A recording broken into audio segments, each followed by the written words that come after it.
Welcome to the Introverts Toolbox, the podcast where we celebrate the quiet power of introverts and explore tools to help you thrive while staying true to your authentic self. I'm Karen Hewitt, and today we're going to dive into a topic that has been on many of our minds: how to navigate a rough political climate as an introvert. Let's get real. Political tensions can be overwhelming no matter where you stand. And as introverts, we process things deeply, absorbing the emotions around us, and we can struggle with the pressure to engage in heated discussions. So, whether it's debates at family gatherings, social media overload, or just the stress of the uncertainty, navigating politics can be mentally and emotionally exhausting.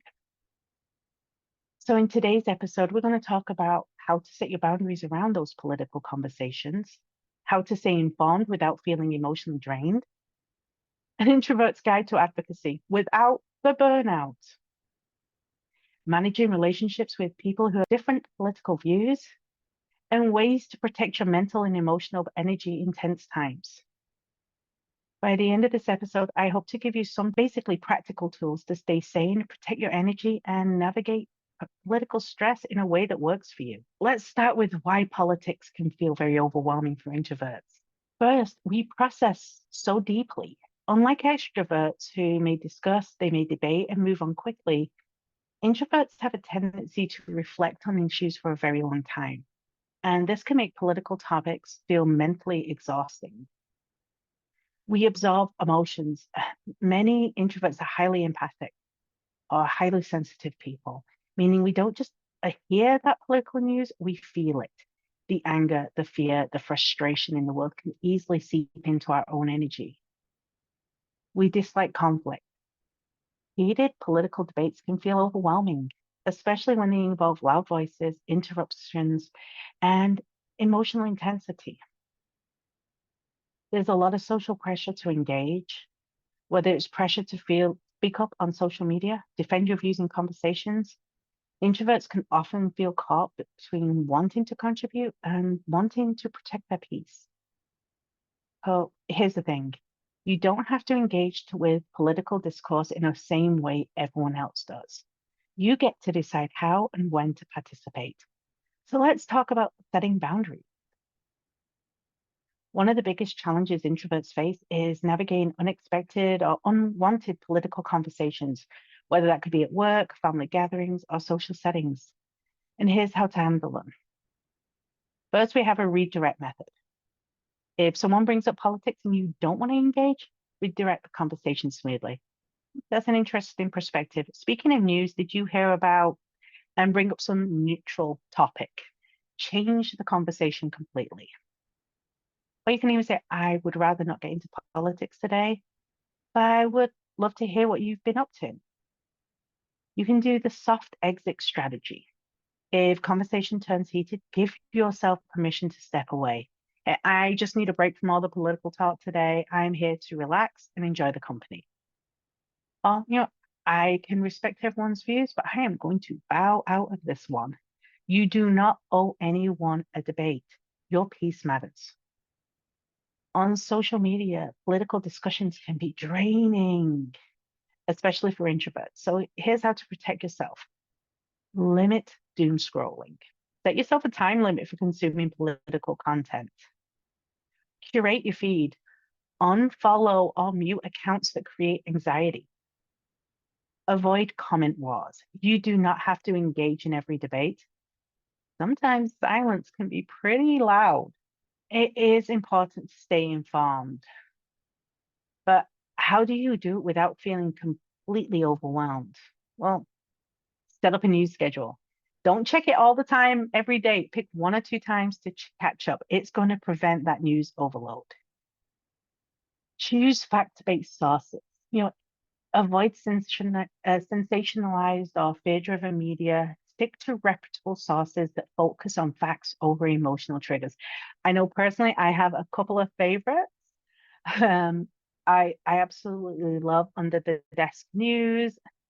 They have nothing to do with this with me, but I find that they present it very factually and calmly. That's just me personally. Find the one that works for you. Balance it out. If you're consuming political content, balance it with uplifting content. Listen to music, read a book, spend time in nature, do things that work for you. Be mindful of conversations. Not every political discussion requires your energy. Ask yourself, is this engaging in this discussion helpful or is it just stressful? Am I in the right headspace to have this conversation? It is okay to take a step back. Staying informed does not mean that you have to constantly consume political content. If you do want to be involved in political or social issues and causes, you do not have to do it in a loud, extroverted way. There's a few ways we can do making a difference without being burned out. I'm an introvert and I am involved in things that matter to me, but I do things differently because I could go on social media right now and I could post some of my thoughts, feelings, and beliefs. I've said a couple of things in social medias, but I've said them very respectfully, and I've had some pretty hateful things said back to me. But here's some ways that you can do it without having that burnout. So you can use your writing skills, write emails to lawmakers, contribute to newsletters, or share thoughtful posts instead of engaging in debates. You can volunteer in quiet ways. Advocacy isn't not just rallies and protests. You can research, organize, and support behind the scenes. One of the things I do, I work on a nonprofit board that means so much to me, and I get to give back, but I'm not singing and dancing and doing all the rah rah all the time. I get to protect my peace too. Donate to causes that you believe in. If direct activism isn't too overwhelming, supporting organizations financially is a way to contribute. You can have one-on-one conversations. If you feel strongly about an issue, small, meaningful conversations can be more impactful than public debates. Advocacy does not have to be loud. Quiet efforts still create change. One of the hardest parts, though, of a tense political climate is dealing with people. This could be friends, family, or coworkers who have very different beliefs. I'm going to get kind of personal here. I will not tolerate any hate or attacks on any of my platforms, including this one. And I have seen so many people be hateful and attacking, and then so many people that are scared and worried. And there's just a lot of division right now. And I want you to feel equipped to handle things in a way that strengthens your soul and your heart, so that way you don't have negative impact as much as possible. So hopefully you can take these ways to handle it and it helps boost you in some way. So one, decide what matters. Ask yourself, is a relationship actually worth maintaining? Some differences can be managed. Others may require distance. Again, I'm going to get very personal here. I had a conflict with somebody and I had to remove them from my life, and it was a political stance because their political stance was pretty much anti who I was, and the way they were talking about this community of individuals, it broke my heart. And I even said, you realize that's my community? It's, well, but you're different. It's like, no, because the things you were picking on that you did not like apply to all of us. And if you do not know, I'll be straight up here. I am queer. I am neurodiverse. I am an introvert. I am pro human life, as in all lives matter, trans lives matter, Black lives matter. I am pro diversity. I am very much so, let's have the world be better by us working together and building together. Sorry, got a little personal there. I want you to agree to disagree on some things. If the relationship is important, because sometimes there is, I have spoken to many people who've said, well, my parents, my sister, my brother, my child is saying this. You know, if that relationship is still important, but it's politically divided, set a boundary. Go, hey, we may not see eye to eye on this. This may not be in agreement with each other. I respect you as a human, as a person. So can we just focus on what we have in common and not discuss this aspect anymore? If you feel that that relationship is important enough that you can put that aside and keep the relationship, but not have the boundary, that is not a piece of that, you can do that. And if they refuse, well, then you need to consider the boundary more. I want you to limit your exposure to toxic people. If people drain you with their political rants, it is okay to set boundaries or reduce contact. There's this beautiful thing on social media, and I'm going to teach you a quick trick. On the meta platforms, there is a way that instead of blocking or unfollowing or unfriending people, you can snooze them for 30 days. So if how their behavior and speaking, posting is bothering you right now because it's such a tough social climate, you can pause them for 30 days. So that way, while it's heightened, you have, create that division. But once it comes back 30 days later, if it is still heightened, it's still having that division, you can re-look at that situation. You can make that decision like, is this something I want to do? Because what I don't want you to do, again, I'm speaking personally here. And I know that I am going to get some people give me crap for this on this podcast, and I'm okay with that. If you unfriend somebody, unblock them and say, okay, you're done because you're talking all this and it's absolutely everything I disagree with. If you know me, you know which side or where I stand. And then you've unfriended them, you've blocked them, you've got rid of them out of your life. And 10 days after now, they're like, oh, hang on, I was just listening to something Karen was talking to me about conversation and communication and or whatever. And I'm seeing her point of view now. I think I need to have a actual discussion about why I feel the way I do and why she feels the way you do. And maybe I can meet in the middle, or maybe they even say, dang it, I was wrong. I thought it meant this, it actually means this. And oh, yeah, I saw that one wrong. And if they try and come back to you after that and you've blocked them, they then feel isolated. And I don't want to make people feel isolated. And if your boundary is that they're at the point where you have to, that's to protect your peace. For me personally, I've snoozed for 30 days because I do believe people have the opportunity to see differently and maybe grow from a situation. And but they're allowed their opinions, they're allowed their thoughts. They just don't have to have those opinions and thoughts in my life.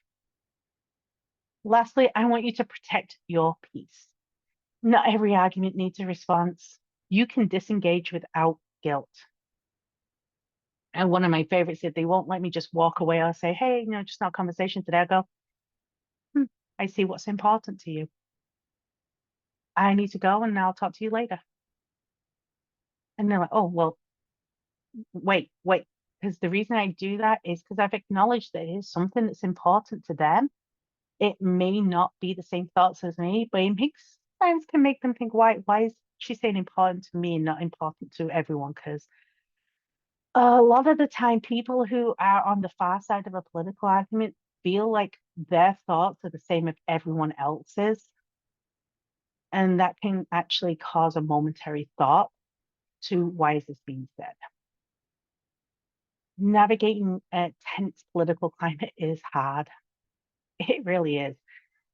There has been times in the last, I'm going to say 60 days, depending on when you hear this, it's probably been longer, especially for introverts who feel deeply and process emotions internally.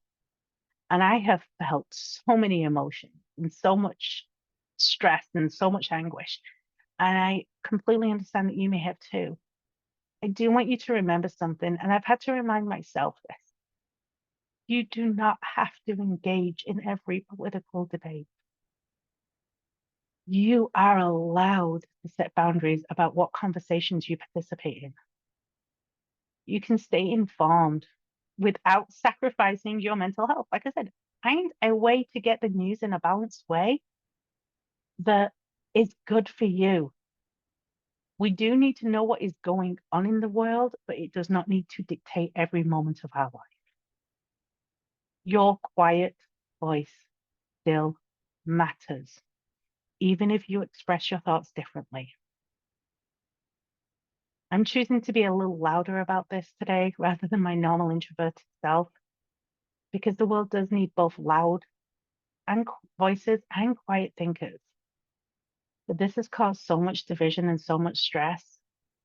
I wanted my quiet thoughts to become louder so you didn't feel alone and you didn't feel hurt and betrayed because the mental load is getting to you. Your role in the conversation, whatever that looks like, is valuable. You, as a human being, are valuable. You are loved. I want you to take care of your energy and protect your peace. And remember, how you engage with this world is completely in your control. I want to thank you for tuning into the Introverts Toolbox. If this episode resonated with you, I'd love to hear your thoughts. Send me a message, share your favorite takeaway on social media. And if you haven't, please subscribe and leave a review. It does help other introverts find the tools they need to thrive. And until next time, take care, honor your energy, and keep building your toolbox.